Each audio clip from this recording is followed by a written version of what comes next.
भाई रिलायंस पावर तो मार्केट में रुकने का नाम बिल्कुल नहीं ले रहा है। आज से अगर 5 साल पहले तक तुम इसमें कभी भी पैसा लगाते ना, कभी भी इन्वेस्टमेंट कर देते थे, तो डेफिनेटली आज तुम्हारा प्रॉफिट ही होता था। मतलब जो भी इन्वेस्टमेंट इसमें हुआ अभी से 5 साल पहले तक, वो भाई प्रॉफिट में। अभी जब तक मेरे को याद है 2 साल पहले इसका शेयर भाई 20 रुपए पे था, 2 साल में ये 3 गुना हो गया। अब 2 साल की क्या बात करूं यार, 2020 का डेटा बताता हूं। 2020 के टाइम पर ये शेयर का प्राइस था मात्र 3 रुपए का।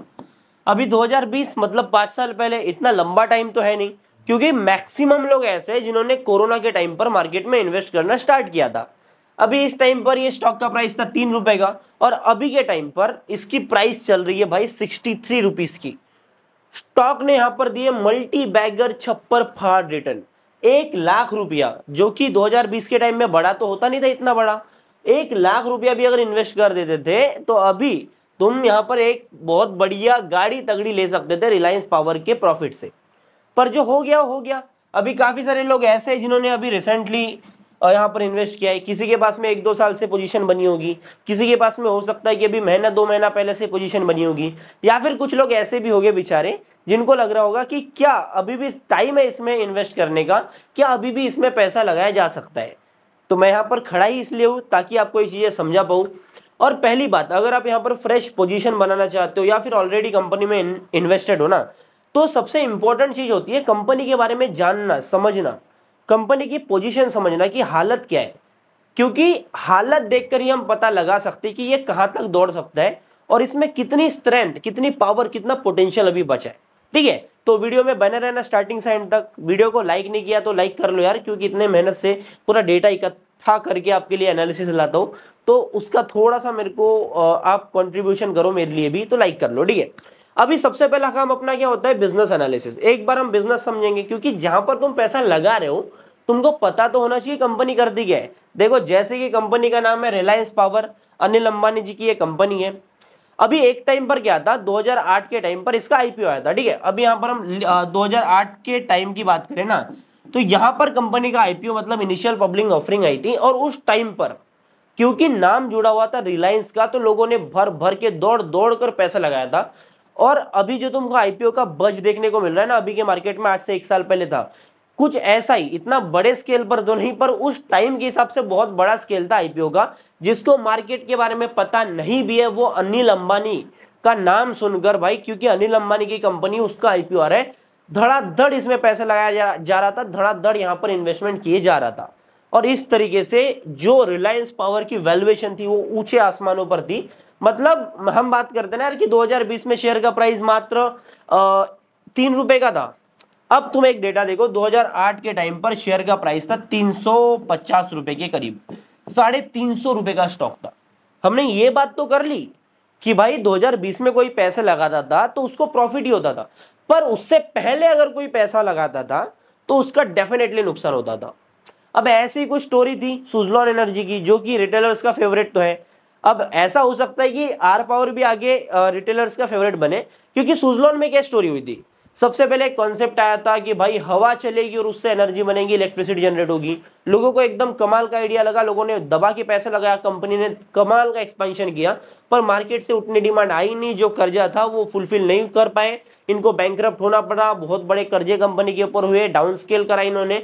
और अभी के टाइम पर जब सही में रिन्यूएबल एनर्जी की डिमांड बढ़ी है, तब कंपनी उलटफेर कर रही है, और 2-3 रुपए से 10 रुपए से जो स्टॉक है अभी 80 रुपए का भी लेवल पार किया था रिसेंटली सुजलॉन के शेयर ने।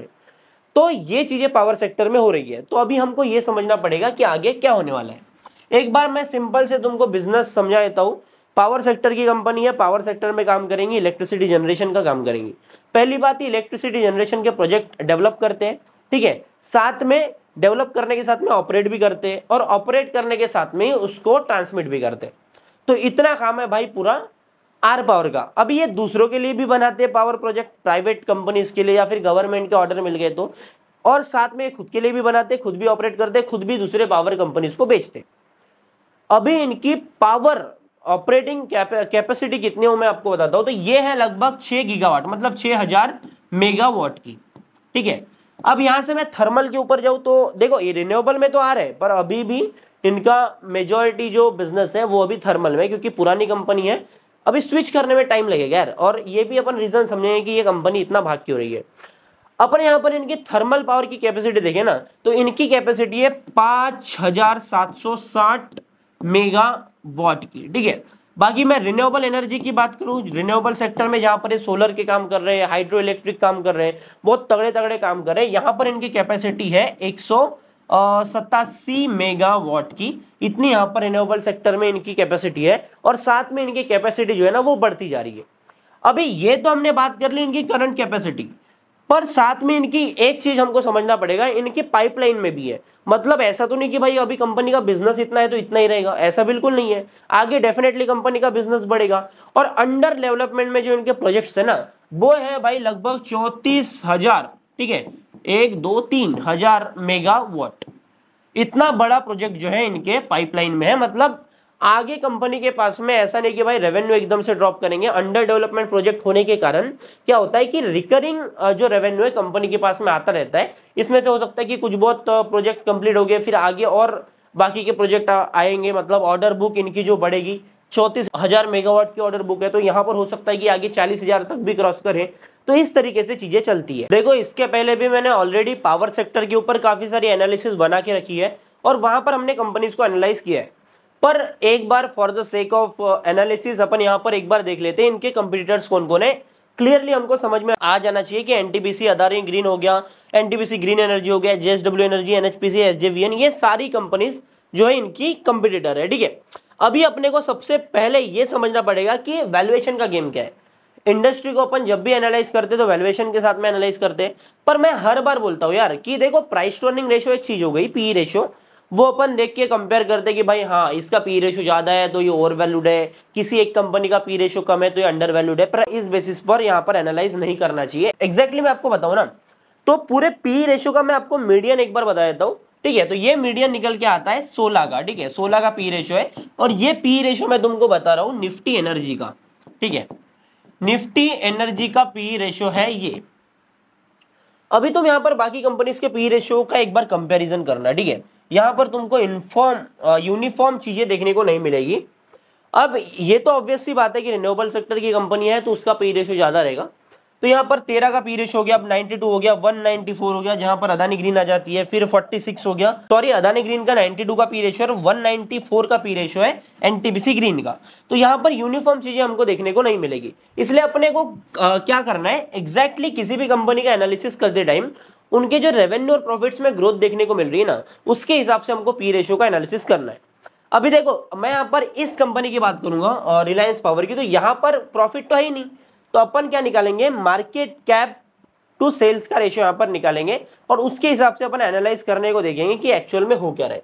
सबसे पहले अपन क्वार्टरली रिजल्ट यहाँ पर कंपनी के समझ लेते हैं, जिससे हमको बेटर आइडिया मिले। तो कंपनी के रेवेन्यू देखे तो जहां पर अगस्त 2023 में कंपनी के रेवेन्यू थे 2000 करोड़ के, और उसके पहले तक अगर अपन जाते हैं लगभग 2020 तक का डेटा देखने का कोशिश करते हैं, तो यहाँ पर 2000 की रेंज में हमको 2000 करोड़ की रेंज में रेवेन्यूज देखने को मिल रहे हैं। आगे यहाँ पर हल्का सा जंप देखने को मिला है, क्योंकि देखो प्रोजेक्ट कभी कभी बड़े ये डिलीवर कर देते हैं तो यहाँ पर रेवेन्यू बड़ा होता है। पर अगर हम एक यूनिफॉर्म रेंज देखें ना, तो यहाँ पर हमको देखने को मिल रहा है कि 2000 करोड़ के करीब ही हमको यहाँ पर रेवेन्यू देखने को मिल रहा है, ठीक है। ये मैं क्वार्टरली बात कर रहा हूँ, ठीक है। तो यहाँ पर क्या हो रहा है, एग्जैक्टली रेवेन्यूज में उतनी बड़ी ग्रोथ देखने को नहीं मिल रही है, कंपनी बहुत बड़ी ग्रोथ की नहीं है। पर हमने समझा है कि मार्केट जो होता है ना वो फॉरवर्ड लुकिंग होता है। अब ये कैसे होता है मैं आपको बताता हूँ। मेरी एक कंपनी है, मेरी पलाश बोपचे लिमिटेड मेरी एक कंपनी है। पिछले 3 साल का डेटा मैं तुमको देता हूँ, 2020, 2021। देखो मेरा मुद्दा ये नहीं कि भाई मैं तुमको आर पावर के बारे में समझा दूं और तुम चले जाओ वीडियो छोड़ के, ऐसा बिल्कुल नहीं है। मेरा काम ये है कि जो भी कॉन्सेप्ट यहाँ पर बीच में घुस के आता है मैं तुमको डिटेल में समझाऊं, ताकि तुम आगे किसी भी कंपनी में एनालिसिस करो, ठीक है, तो उसमें तुमको हेल्प हो। 2022 तक का रहते हैं।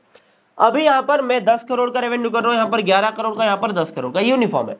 पर न्यूज निकल के आती है भाई कि मेरे कंपनी को एक ऐसा ऑर्डर मिला है जिससे अगले साल 2023 में मेरा जो रेवेन्यू है वो होने वाला है भाई 20 करोड़ का। मैं रुकूंगा क्या? मैं रुकूंगा ये 20 करोड़ का रेवेन्यू आते तक? नहीं। शेयर का प्राइस जो ऐसा ऐसा चल रहा था ना वो एकदम से ऐसा हो जाएगा, क्योंकि आगे 20 करोड़ का रेवेन्यू आना ही है। जब लोगों को पता हो चुका है तो यहाँ से पोजीशन बनाना स्टार्ट कर देंगे ना, तब तो शेयर को भागना ही है। तो कुछ ऐसा ही यहाँ पर चीज हो रही है। आर पावर की जो भागने का जो रीजन है ना, सबसे बड़ा जो रीजन है वो है कि कंपनी को ऑर्डर्स बहुत बड़े मिल रहे हैं। ऑर्डर मिल तो रहे हैं, पर ये कौन से ऑर्डर मिल रहे हैं ना, वो भी जरूरी है। रिसेंटली एसजेवीएन, ठीक है, एसजेवीएन जो कि एक पीएसयू कंपनी, इन्होंने इनका सोलर का ऑर्डर दिया है, ठीक है। भूटान से एक बड़ा ऑर्डर मिला है, ठीक है, भूटान का एक बड़ा ऑर्डर कंपनी को मिला है। ऐसे ही काफी सारे ऑर्डर्स कंपनी को मिले। पहली बात तो ये हो गई। और दूसरी इंपॉर्टेंट बात ये है कि कंपनी की जो बोरोविंग्स है ना, मतलब कंपनी का जो कर्जा है वो काफी ज्यादा यहाँ पर कंपनी ने चुकाया है। मतलब अभी के टाइम पर इनका डेट टू इक्विटी रेशियो लगभग 1.5 के करीब है, 1.7 के करीब यहाँ पर बोल सकते हैं, इतना हमको देखने को मिल रहा है। और ओवर द टाइम कंपनी की हम लायबिलिटीज देखें ना, तो यहाँ पर लायबिलिटीज लगातार हमको कम होती हुई दिखी है। इसका रीजन यही है कि कंपनी ने अपना जो डेट है ना वो भारी मात्रा में चुकाया है। उसके बाद में देखो, डेट अगर कोई कंपनी चुका देती है ना, तो उसके बाद में क्या होता है, जो इंटरेस्ट का कंपोनेंट होता है ना, जो पेएबल होता है, हर क्वार्टर इनको इंटरेस्ट पे करना पड़ता है अगर बोरोविंग्स है तो, वो कंपोनेंट कम हो जाता है, तो इवेंचुअली नेट प्रॉफिट जो है वो ऊपर निकल के आता है। तो सबसे इंपॉर्टेंट ये है कि भाई बोरोविंग्स कम हो, जिससे कि कंपनी के प्रॉफिट भी आगे एक्सेलरेट करे। तो अभी अपन आते हैं कंपनी के शेयर होल्डिंग पैटर्न के ऊपर। तो यहां पर हमको आइडियल शेयर होल्डिंग पैटर्न दिखाई दे रहा है, जहां पर अगर कोई कंपनी हेल्दी हो रही है ना, फंडामेंटली स्ट्रांग हो रही है, तो ये साइंस किसी भी कंपनी के हमको फाइनेंशियल्स में, सॉरी, शेयर होल्डिंग पैटर्न में देखने को मिलते हैं। सबसे पहले तुम प्रमोटर्स के ऊपर नजर डालो। नवंबर 2023 में यहाँ पर लगभग 24% की थी, 24.5% की शेयर होल्डिंग प्रमोटर्स की, जो कि अभी यहाँ पर हल्का सा हमको ड्रॉप देखने को मिला, पर यहाँ पर ये स्टेबल है। मतलब प्रमोटर्स ने जो शेयर्स है वो अपने सेल नहीं किए। अपन डेटा को थोड़ा पीछे ले जाते हैं और यहाँ पर देखते हैं कि एक्चुअल में हो क्या रहा है। अपन पीछे ले जाते हैं और यहाँ पर काफी टाइम से जो शेयर होल्डिंग पैटर्न है ना, यहाँ पर हमको 24% की शेयर होल्डिंग देखने को मिल रही है। पर उससे पहले अगर तुम एक चीज देखोगे ना, तो यहाँ पर प्रमोटर का जो स्टेक था ना 2021 में, ये मात्र 9% का था, जो कि हेल्दी बिल्कुल भी नहीं है। अभी यहाँ पर तुम एक बार पब्लिक की शेयर होल्डिंग देखो, रिटेल की शेयर होल्डिंग देखो, यहाँ पर थी भाई 69% की, 69। और उसके अगले क्वार्टर में तुम देखोगे तो यहाँ पर 75% प्लस रिटेल होल्डिंग जा चुकी थी। मतलब पब्लिक के पास में शेयर था। जितना ज्यादा पब्लिक के पास में शेयर होगा और जितना कम शेयर कंपनी के प्रमोटर्स या फिर स्मार्ट मनी के पास में होगा, उतना किसी भी कंपनी के लिए बेकार होता है। पर उसके बाद में क्या हुआ, कंपनी ने जो शेयर्स है ना, वो भाई लगातार पब्लिक के पास से हटते गए। उसके बाद में क्या होता है, लगातार प्रमोटर्स ने अपनी शेयर होल्डिंग बढ़ाई है और अभी के टाइम पर प्रमोटर होल्डिंग जो है ना, वो लगभग 25% के करीब स्टेबल है। वहीं पर हम पब्लिक की शेयर होल्डिंग देखें ना, तो तुम यहाँ पर देख सकते हो पब्लिक शेयर होल्डिंग लगातार कम होती जा रही है। और वहीं पर कंपनी में एफआईआईज का स्टेक देखो तुम, नवंबर 2023 के टाइम पर एफआईआईज बिल्कुल भी यहाँ पर इन्वेस्टेड नहीं थे, जहां पर अभी एफआईआईज का जो स्टेक है वो भाई काफी तगड़ा है, लगभग 13% के करीब स्टेक है। और पब्लिक शेयर होल्डिंग भी हमको कम होती हुई दिखाई है, जो कि आइडियल किसी भी स्ट्रॉन्ग कंपनी के साइंस हमको दिखाता है। देखो, स्टॉक का जो भी मैं डेटा ले रहा हूँ वो सब ले रहा हूँ भाई scanex.trade की वेबसाइट से, जहां पर एक और बढ़िया शानदार चीज मेरे को मिल रही है, वो है भाई म्यूचुअल फंड का अलोकेशन। ठीक है, किसी भी स्टॉक में अगर म्यूचुअल फंड स्टेक बढ़ा रहे हैं या फिर कम कर रहे हैं, ये हमको यहाँ पर इजीली पता चल जाता है। ठीक है, अब देखो, म्यूचुअल फंड पैसा लगाता है तो छोटा मोटा तो लगाता नहीं है, बहुत बड़ा पैसा लगाता है। तो यहाँ पर तुम देख सकते हो, यहाँ पर जो बाकी सारे म्यूचुअल फंड आपको यहाँ पर देखने को मिल जाएंगे। और आप यहाँ पर एक चीज और देखने को मिलेगी कि ये टाइम कब हुआ है। देखो, अलोकेशन बढ़ाया है, इंक्रीज अलोकेशन, यहाँ पर आप देख सकते हो इतने सारे म्यूचुअल फंड्स ने आर पावर, रिलायंस पावर में अपना अलोकेशन इंक्रीज किया है। साथ में आप अप्रैल 2025, अब मार्च 2025 यहाँ पर टाइम भी देख सकते हो कि कब बढ़ाया गया है। अभी मैं इसको नीचे लेके चलता हूँ। यहाँ पर एक म्यूचुअल फंड है Nippon India Nifty 500 equal weighted index fund, जिसने यहाँ पर डिक्रीज किया एलोकेशन। बाकी आप पूरे यहाँ पर देखोगे तो ये सभी म्यूचुअल फंड्स ने आर पावर में यहाँ पर एलोकेशन बढ़ाया है। ठीक है, और जिसका कारण ये है कि भाई बहुत बड़ा पैसा कंपनी के अंदर आया है, स्टॉक के अंदर आया है, और इसी वजह से हमको स्टॉक में तेजी देखने को मिली है। और ये सारे के सारे जो ट्रांजेक्शन है ना, ये भाई रिसेंट ट्रांजेक्शन है। तो अभी अपन आते हैं वीडियो के कंक्लूजन के ऊपर। तो कंक्लूजन ये है कि कंपनी पहले के टाइम पर जैसी थी वहां से कंपनी रिकवर कर रही है। मतलब सही में कंपनी का रिवाइवल हुआ है, क्योंकि इन्होंने अपना डेट खत्म करा है, साथ में कंपनी के पास में ऑर्डर्स आ रहे हैं, साथ में अब इनका जो सेल्स ग्रोथ है वो सस्टेन है। मतलब उतनी बड़ी ग्रोथ देखने को नहीं मिल रही है, पर सस्टेनेबिलिटी है। और इंटरेस्ट कंपोनेंट कम होने के कारण एक्सपेक्टेड है कि भाई आगे इसके जो प्रॉफिट्स है वो बढ़ेंगे। ठीक है, मतलब कंपनी अभी बहुत बड़ी है, और इसी के कारण यहाँ पर काफी सारे म्यूचुअल फंड्स ने इसमें इन्वेस्ट करा है, एफआईआईज इन्वेस्ट कर रहे हैं। इसी वजह से शेयर में हमको बड़ा पंप देखने को मिला है। अब सवाल ये है कि क्या हमारे पास में पोजीशंस है तो हमको यहाँ पर बेच देना चाहिए? बिल्कुल यहाँ पर हमें प्रॉफिट बुकिंग स्टार्ट कर देना चाहिए। पर अगर नए जो इन्वेस्टर्स है ना, वहां पर कितना पोटेंशियल देखने को मिल रहा है वो मैं तुमको समझा देता हूँ, ठीक है। तो पहली बात, यहाँ पर निफ्टी एनर्जी का यहाँ पर आपको चार्ट देखने को मिलेगा, हीट मैप देखने को मिलेगा। तो यहाँ पर मैं इसको लेके जाता हूँ, परफॉर्मेंस देखते हैं अपन 1 साल का, ठीक है। तो पिछले 1 साल के टाइम की बात करें ना, तो यहाँ पर तो अभी भी हमको यहाँ पर सारे के सारे जो शेयर्स है वो रेड देखने को मिलेंगे। आप यहाँ पर देख सकते हो कहीं ना कहीं मैक्सिमम जो शेयर्स है पावर सेक्टर के, निफ्टी एनर्जी की, आपको रेड देखने को मिलेंगे और 1 साल का रिटर्न यहाँ पर नेगेटिव है। मतलब अभी भी हमारा जो पावर सेक्टर है वो ऑल टाइम हाई पर नहीं है, ठीक है। यहाँ पर मैं आपको एक चीज बताऊं, इसका जो निफ्टी इंडिया का जो इंडेक्स है ना, इसका प्राइस अभी लगभग चल रहा है 36,000 के करीब और इसका ऑल टाइम हाई लगभग 45,000 के करीब है। तो रिलायंस पावर अभी पावर सेक्टर से है और अभी हमारा निफ्टी जो है ना वो भाई 25,000 के भाव पर है और ये भी अभी बुलिश है, ठीक है, बुलिश है। और यहाँ पर इसकी ट्रैजेक्टरी जो है वो अपसाइड है।